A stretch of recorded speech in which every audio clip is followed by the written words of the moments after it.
Welcome to another episode of Love Notes. All nurses to the nurses station. This is Taquita Love, a nurse and a comedian. You think you could bring your brother the clear machine home? You know, the reviver. And I'm talking to my funny friends about medical mishaps. Clear! You are listening to Love Notes.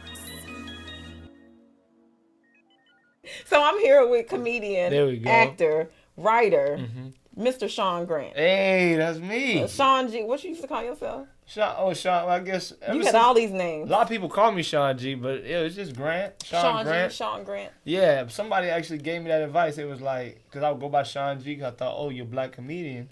You're supposed to have a nickname. And somebody, I think it was like, I don't know, Chris Prince, somebody like that was like, what's your name? I was like, Sean Grant. He was like, just say that, man. Yeah. I think he thought it was something hard. And I was like, all right. Because I was going to go with Honey Bun. When I first started comedy, I was going to, but it was somebody else named Honey Bun. A stripper? No, it was a dude. It was a comedian. In fact, he changed his name again to Young Jack Thriller. And he's actually kind of popular. Okay, his name was Honey Bun first. But his name was Honey Bun. When he Okay. first started comedy, I was like, damn. What do you go by now? Damn. Sean Grant. I'm Sean Grant. I'm here with Sean Grant. What's up? We've been friends forever in A long comedy. We met time. at Flappers. Man, at Flappers, I remember that. And I remember resenting you when I first, I don't know if I ever told you that. Because you would drive around in a nice car. You had like a BMW. Mercedes. What? See, I don't even know what the difference is. I thought a BMW was like short for Mercedes. But anyway, you would show up to open mics and stuff with a Mercedes. And I'm like, she don't need to be doing this. Like, why is she doing this? She's just stunting. Like, you don't have to be doing comedy. But you're very good at it. Thank you. Well, did you think I was great when you met No, me? no, I was like, she's a hobby comic. But then you... I was. And it You are. changed. Yeah. I don't know why why comedians resent that. Like the idea that, because yeah, it only makes sense. You have a real career, you help people, you're amazing, and you do another thing that you're also good at. But comedians, for whatever reason, resent people that make a lot of money doing something else and then just do stand-up when they feel like it. Because, I lived in my car, and I work for this. I worked for it too. You slept in your car? But what? Did you So ever sleep with a woman that you didn't like to A have woman? a comfortable bed, or A anybody that you? Well, no, I'm not gonna ask y'all. But does that? You're a lady. I can't ask you all that. But does that define being a comedian? Like you gotta. I guess not. You gotta. Oh yeah, I'm just sleeping with it because I need a place to stay. Oh yeah, I slept in my car. Like, is that the struggle that everybody? It doesn't gotta make go you through? better at it, but it's You know, just it's it's more like- interesting. I It's guess. like you ain't a real comedian unless you didn't slept in your car and washed up in 24-hour fitness. Yeah, and But look at you. You didn't have to do none of that, and you got a real podcast studio. I thought it was at your house. This is a real. Look at this. This is nice, man. Lights and this is big. $200 microphone and everything. Congratulations, Thank you're very you. successful. Thank you. I appreciate that. Fine. I feel like I can say I was homeless at one point. What you mean? There was a time, I don't know if you remember, I was in between apartments. Remember that? Okay, yeah. And then you was in Paris or you was in Italy or something, and you let me crash at your place while you was gone. While I was That's waiting right. for my new. So does that constitute being homeless? Since my shit was But in my I trunk? think no, didn't you stay there for like a day and then it was just too small and then you went and stayed at the Hilton or something like that? You're like, I can't do this because I live in it was a house behind a house in this Mexican there's Mexican people, it was a Mexican family. You just couldn't take No, it. I met a comedian too because of that. that's You right. remember the guy? Cisco, Cisco. big I fat met guy. Cisco, yeah. Yeah. He opens for Mencia. Yeah. Very fat and but funny. yeah. But so do I got my little comedy stripes now that I Because you know, you think you have your comedy straight because you lived where I actually lived for a day, and then you went to the Hilton, so that you have my respect. I'm just fine. saying. Okay, They yes. say you gotta be homeless, and when you don't have a key to your own place, isn't that considered? While she was being waiting for her house in Burbank to be ready, she roughed it at my place. Okay, and now you've earned your So stripes. is that juicy enough? It's like, yeah, I slept I slept. Is that the hardest thing you had to do to in comedy? comedy? Like in preparation for bigger things, that's like the biggest sacrifice you made was I mean, everybody say that you got to be homeless, and you said have you been homeless? And I'm telling you, yes, I have. And I slept in your place in my homeless days. You were in between $5,000 apartments. you were not in your absence. I crashed at your place for 2 days. I didn't have money to go to the Hilton. Yeah. I didn't go. Oh, you didn't go to that? I didn't go. All right. Well, congratulations. I was waiting for the keys to my, you earned your stripes. to my Hollywood Hills apartment with the doorman and all that other good stuff. But yeah, so do I fit? You now? do. You're very fun. You have the talent, regardless of any of that. That's all BS, man. You good at this. You can also be somebody that's good at nursing and stuff and get respect in comedy, in my opinion. I'm just older now, so I can respect. Oh, okay. Because back in the day, I don't know. I was very mean to you, wasn't I? Was. Yeah. But you were nice because you was one of the only comedians that was like, it was a joke about my dad. Was it my dad? And you was like, you need to make him come alive. You like, you just talking. I hate that. Wait, cause you was like, I'm gonna tell you because ain't nobody telling you because they all trying to fuck. Yeah. I did say that. And that's how you. And they were. Yeah. But that's what I was like. I remember what it was like for me being a new comedian. Like, people were very mean to me. Mm-hmm. I know, like, Marvin Dixon wouldn't talk to me. And I'm from Miami, so Malik, Benji Brown. But you had to earn their respect for them to talk to you. Otherwise, they're very mean to you. Because you'd lose a lot of knowledge. Like, you know, there's a lot of wealth Stuff of knowledge. You need to know. Yeah. And if you don't feel like you had to earn that knowledge, then you won't respect it. You won't use it, utilize it. But here, a lot of comedians develop very poorly because they don't have tutelage. You come to the open mics, and there's very rarely an older comic, and even if there is, they're not going to care to help you. So, or tell you the truth, like you said, they're just trying to get in your pants. Yeah, it was like, look, can you make your daddy sound different? Can you even just look the other way to be your daddy? Can you do something? Because you ain't. And then it was like, I appreciate that. That's one of your, like, you use that, like, it's a character in your act now, right? Like, you can fill a lot of time doing different people in your family. I made you who you are, is what you're saying. I'm saying, you helped me as a... What did I sign on that release? I should get a percentage of this podcast. Whatever money you make it, Maggie. Congratulations. But no, thank you. I know you just did JFL. Yes, I did. And congratulations on that. Yes, I did. And I feel like it's been for lack of better words, a long time coming. Like, you a comedian that's been, everybody know you. You hit the scene. You seamless. You had your special come out. My album? Your album. An album come iTunes? out. It's on iTunes, Spotify. I have a Pandora channel. That's through Comedy Records. It's called Sean Grant, first of his name. It's been a real good couple years, man. Yeah, that JFL, I get that same sentiment. I feel like it's almost sad. I'd rather be one of the newer guys that got hated on, because everybody else was like, because I've been doing it so long, they were just like, oh, okay, yeah, man, about time. Like, it feels like, it felt good to not get hated on, but at the same time, when you're the old dude, you're not old, but I've been doing it for a while, so people. But you have respect, and you. I get respect. Okay, yeah. I'm not gonna say I've never seen you bomb. You feel me? Like, I know that I've seen you have better sets than others, but never not like in control and owning your craft. Right. Well, but I know you have bombed before. Oh yeah. See, once you started seeing me, I mean, me bombing looked different, but yeah, I've been booed, I've bombed, all that. What's stuff, the worst experience that you had in your comedy career? Man, I got booed when I was 18 years old. I got booed at the Apollo Theater in Harlem in front of it was packed, and my uncle was there with his girlfriend, and I didn't even say, I touched the little stool, whatever it was. You rubbed tree with stump. Kiki Shepard? Yeah. The good luck? Oh, it was not. I come out, I said, I'm broke. Anybody else broke? It's New York. And somebody said, I swear, this dude stood up. He said, I can curse, right? It's cool. He said, that nigga killed my daddy. That was his heckle. He said, that nigga killed my daddy. And I said, oh, shit. And, like, I forgot what I was going to say. And then they started booing. And I was like, do I leave? Because they booed me for like a minute. And I just had the mic behind my back like this. And I was like, do I just walk off? Because I know somebody's supposed to dance you off. Started booing you from that? They booed the hell out of me. And my uncle's girlfriend stood up. She was like, you didn't even give him a chance. You didn't even give him a chance. That's when you know you bomb when somebody, one person vouch for you. And, like, and my uncle was like, we got to go, bitch. He started the army crawling out of there because he was like ashamed. But that's not even the worst part, because the man came, danced me off. He was like, I was trying to give you, because in backstage, he was like, I was waiting to see if you could get him back. He was standing up booing like the whole place. It's like, it's not that big. It was a lot of people. I was like, oh my God. And then they have a dude that guards the door, the back door. And so I'm like, this big dude with dreads standing there. I'm like, go to leave. And he's like, where you going, little homie? And I was like, my uncle's house. He lives over on. I'm just telling him all business because he's huge. And he was like, no. Well, you get booed at the Apollo, you got to leave through the crowd. I said, oh shit.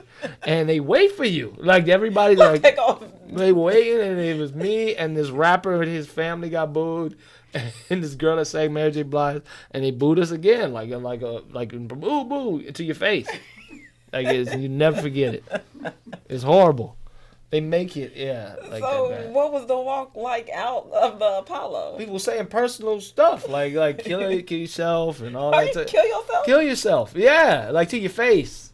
And one, it was like an older white dude when I finally got like down the block, because they're lined up all out the door and everything. People be mean. Man, to just, yeah.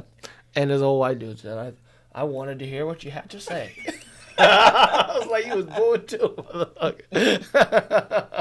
Oh man, but it was, it makes you tough, man. Because then after that, I wasn't as afraid, because that's the worst thing that could possibly happen at a live show. I mean, other than like getting knocked out, I've seen that, but yeah, stuff like that.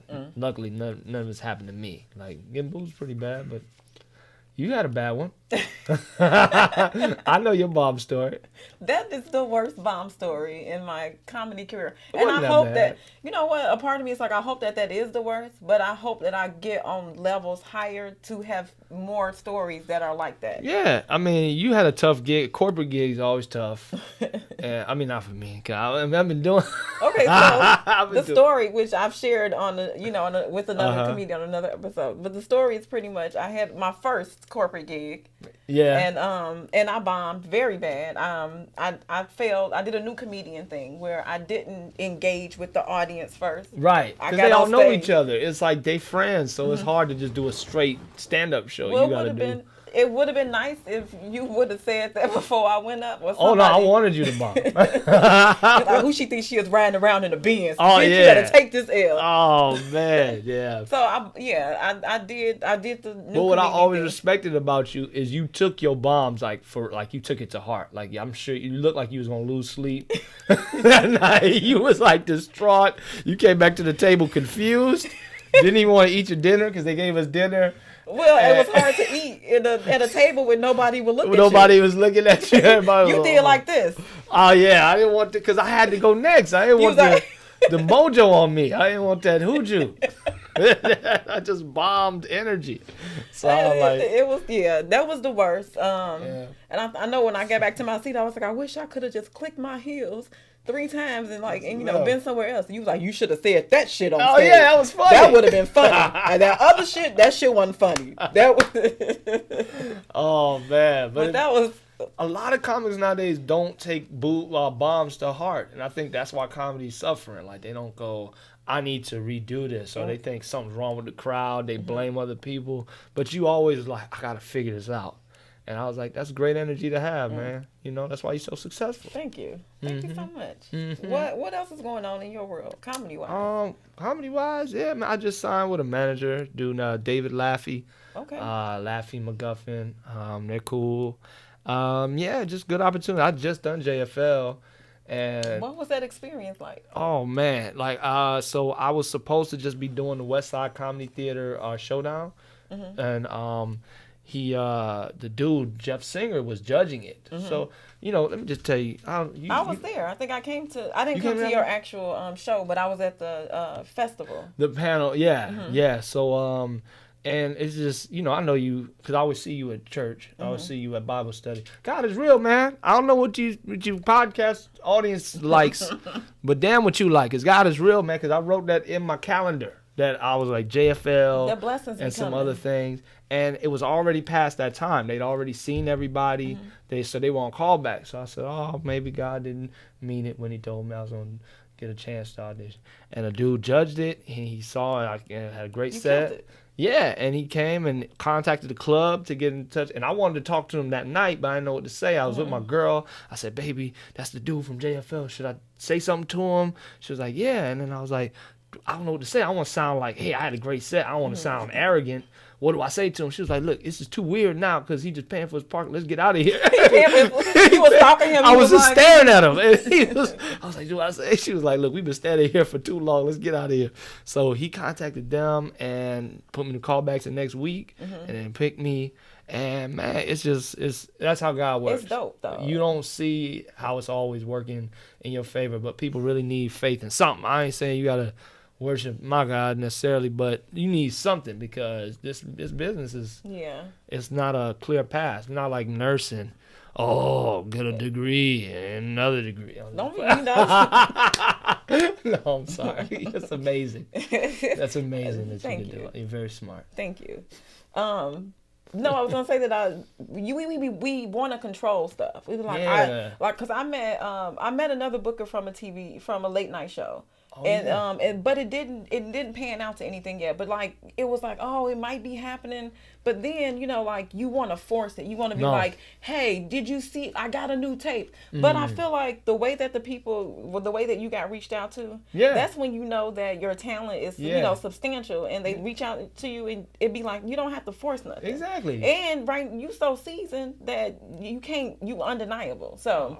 I got you back. You got me back. It's like a competition. You got me with the nurse stuff. And I was like, you know what? Let me throw something back at you. This is a compliment competition. Yeah. No, but that's good that you in the mix like that. That a lot of people know who you are, bookers, everybody, like in town. So that's good. Yeah. And it's all because somebody said you need to do a character.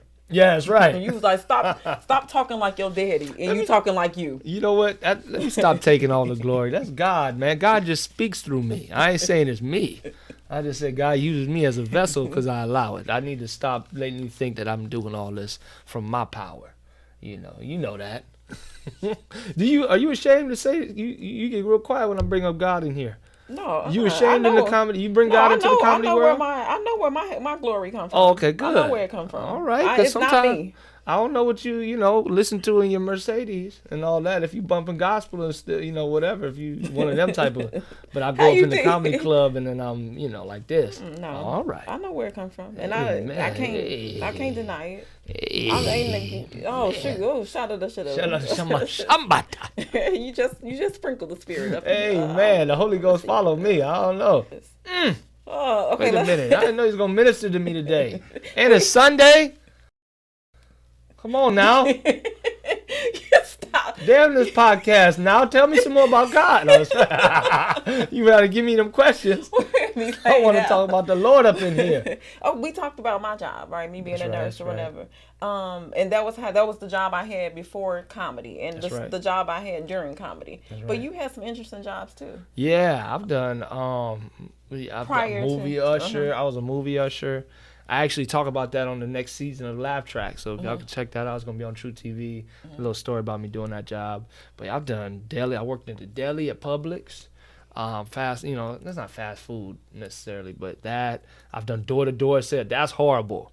So we would door-to-door sales. Well, what you would do is you would come in a neighborhood and you would like go to different people's house and say, "Oh, I see that your shingles are missing on your roof." Or you have something wrong with your house, some windows need. My boss can come by tomorrow. It was like a scout. Like we would send and we would try to get numbers of the people in the specific neighborhood. But dog come out, bite your ass. And man, it's crazy because people think you trying to steal. They pull up and you at their house, so they think that you was trying to break in or something. That was in Miami? No, this is out here. This is like when I moved out here. I moved out here in 2012. I had to have all kind of odd jobs. But one of the jobs that you had that, like people be asking for hookups, and I'm guilty of it. Do you still work at the airport? Yeah, you know what? Delta is amazing because Delta has a program called Ready Reserve, so you don't even have to be there that much. And I just pay guys to take my hours. And in exchange, they don't give you health benefits, but you get the full flying benefits. Yeah. Do you have any? I mean, I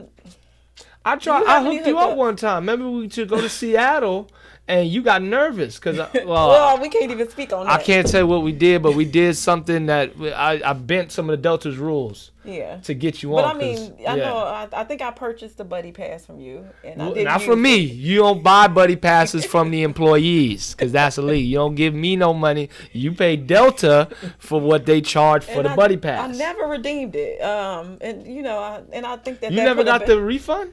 I think that put a bad taste in your because you never gave me another hookup. That's what I'm saying. Oh, because you was just too you too nervous, man. You was too nervous, yeah. Because you could get me, you got me fired.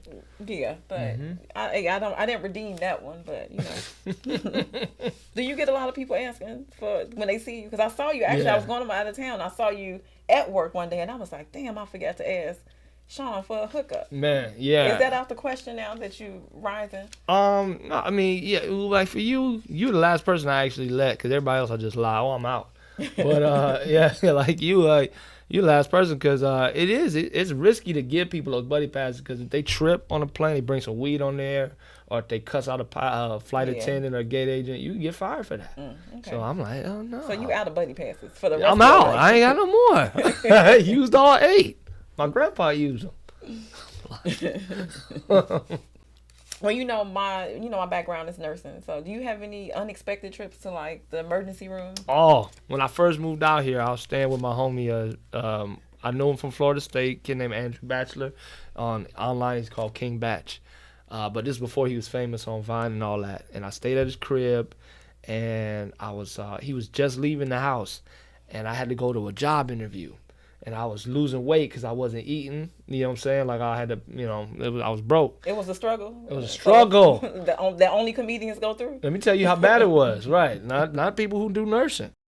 So I'm trying to put an extra belt loop because my belt too loose. So I'm trying to put another loop. So I should have just put the belt on the counter and just took a knife and twisted till the hole develops. But my dumb ass, I did it like this, and you can still see the scar.